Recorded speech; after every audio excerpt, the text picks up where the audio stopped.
Hello दोस्तों, कैसे हैं आप लोग। आज हम लोग सीबीसी के बारे में जानेंगे। सीबीसी के पूरा जितने होते हैं आरबीसी, डब्ल्यूबीसी, सभी चीज़ के बारे में आज हम लोग जानकारी जानेंगे। उसके रिपोर्ट को पढ़ेंगे, कैसे पढ़ा जाता है, डॉक्टर लोग कैसे उसको पढ़ते हैं, बीमारी को पकड़ते हैं, बीमारी क्या कहलाता है कम जाने पर और बढ़ जाने के बाद। हमारे यूट्यूब चैनल पर जब आप हमारा वीडियो देखते हैं तो आप कमेंट कीजिए, लाइक कीजिए या सब्सक्राइब कीजिए। कमेंट में बताइए कि हमारा वीडियो आपको कैसा लगता है आपको, ताकि हमको प्रोत्साहन मिले और प्रोत्साहित हो और अच्छे अच्छे वीडियो आपके लिए डालें। चलिए दोस्तों, आज हम लोग सीबीसी के बारे में जानेंगे। सीबीसी के बारे में पूरी जानकारी हम लोग जानेंगे। सीबीसी में सबसे पहले हम लोग जानेंगे आरबीसी के बारे में। आरबीसी क्या है। आरबीसी का नॉर्मल रेंज होना चाहिए 4.20 से 6.2 मिलियन पर क्यूबिक। आरबीसी को बढ़ जाने को हम लोग बोलते हैं पॉलीसाइथेमिया और कम जाने को हम लोग एनीमिया बोलते हैं। उसके बाद हम लोग जानेंगे प्लेटलेट के बारे में, प्लेटलेट काउंट के बारे में। प्लेटलेट काउंट एक सामान्य व्यक्ति का प्लेटलेट काउंट 1.5 लाख से 4.5 लाख प्रति माइक्रोलीटर ब्लड का होना होता है। प्लेटलेट्स अगर कम जाता है तो हमारे शरीर से किसी भी भाग से ब्लीडिंग होना शुरू हो जाता है। प्लेटलेट कम होने के लिए dengue, anaemia, cancer, malaria, typhoid या पेन किलर दवाइयाँ लेने से भी डेंगू होता है। अब हम लोग चलेंगे पीसीबी के बारे में। पैक्ड सेल वॉल्यूम का नॉर्मल रेंज होता है आपका 36 से 48% होता है टोटल आरबीसी का। जो पेशेंट फीमेल का ही है, फीमेल में होता है 38 से 47%। पीसीबी की सहायता से यह पता किया जाता है कि संपूर्ण रक्त में आरबीसी का कितना % भाग उपस्थित है। पीसीबी के बढ़ जाने को हम लोग पॉलीसाइथेमिया कहते हैं और पीसीबी को कम जाने को हम लोग एनीमिया कहते हैं। अब हम लोग एमसीवी जानेंगे। MCV mean corpuscular volume. इसके सहायता से यह पता किया जाता है कि आरबीसी के आयत या उसका आकार कितना है।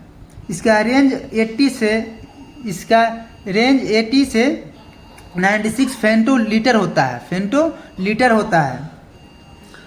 और एमसीवी को बढ़ जाने को हम लोग मैक्रोसाइट कहते हैं और कम जाने को हम लोग माइक्रोसाइट कहते हैं। हम लोग एमसीएच के बारे में अब जानेंगे। Mean corpuscular haemoglobin. इसका रेंज होता है 27 से 32 पिकोग्राम। एमसीएच की सहायता से यह पता किया जाता है कि हर एक आरबीसी के ऊपर कितना % हीमोग्लोबिन उपस्थित है। एमसीएच की मात्रा बढ़ने पर आरबीसी का आकार बढ़ जाता है। एमसीएच के बढ़ जाने को हम लोग मैक्रोसाइट कहते हैं और एमसीएच से घट जाने को हम लोग माइक्रोसाइट एनीमिया कहते हैं। अब हम लोग पढ़ेंगे MCHC mean corpuscular haemoglobin concentration. इसका नॉर्मल रेंज होता है 29 से 36 ग्राम प्रति डीएल होता है। यह सिंगल रेड ब्लड सेल में मौजूद हीमोग्लोबिन की औसत मात्रा का माप है। एमसीएचसी अगर रेंज से कम हो तो सांस फूल जाना, कमजोरी होना, स्टेमिना की कमी होना, चक्कर आना, त्वचा का रंग पीला होना इत्यादि हो जाता है।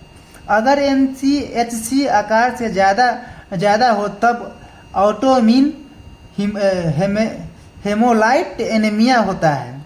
इस रोग में शरीर में ऐसे एंटीबॉडी पैदा होते हैं जो आपके ही रेड ब्लड सेल में हमला कर देते हैं। इसके लक्षण है छाती में दर्द होना, बेहोश हो जाना, पीलिया कमजोरी आदि।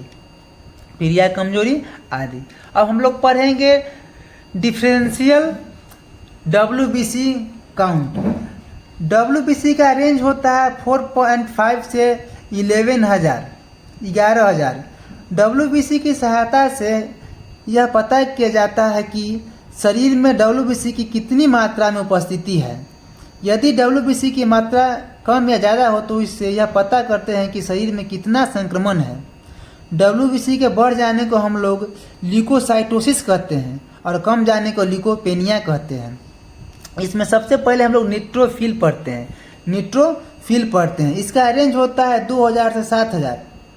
न्यूट्रोफिल सबसे ज़्यादा मात्रा में पाया जाता है। शरीर में किसी भी आकार का संक्रमण होने पर न्यूट्रोफिल की संख्या बढ़ जाती है। न्यूट्रोफिल के बढ़ जाने को न्यूट्रोफिलिया कहते हैं और कम जाने को न्यूट्रोपेनिया कहते हैं। अब हम लोग पढ़ेंगे लिम्फोसाइट। लिम्फोसाइट हम लोग देखेंगे। लिम्फोसाइट का रेंज होता है 1000 से 3000 तक होता है। शरीर में किसी प्रकार का इन्फ्लामेशन होने पर लिम्फोसाइट की संख्या बढ़ जाती है। लिम्फोसाइट को बढ़ जाने को लिम्फोसाइटोसिस कहते हैं और कम जाने को लिम्फोसाइटोपेनिया कहते हैं। कम जाने को हम लोग लिम्फोसाइटोपेनिया कहते हैं।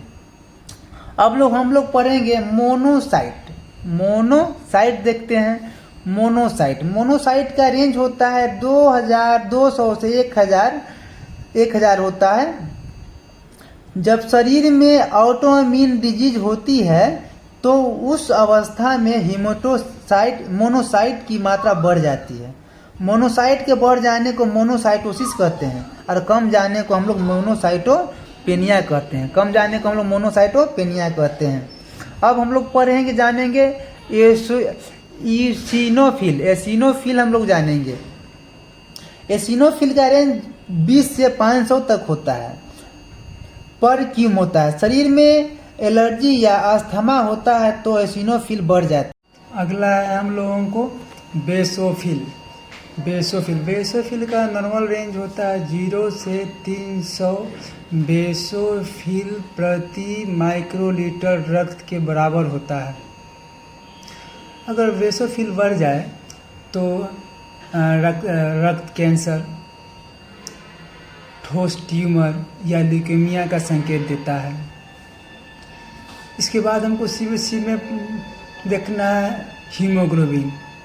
हीमोग्लोबिन का रेंज होता है पुरुषों में 14 से 18 ग्राम प्रति डेसीलीटर, महिलाओं में होता है 14 से 16 ग्राम प्रति डेसीलीटर और नवजात शिशुओं में होता है 14 से 24 ग्राम प्रति डेसीलीटर।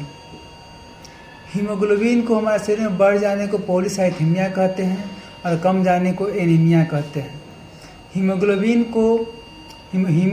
को बोन मेरो को बनाने के लिए प्रचुर मात्रा में आयरन की आवश्यकता होती है। बोन मेरो को हमारे शरीर में अत्यधिक मात्रा में प्रचुर मात्रा में आयरन की आवश्यकता होती है।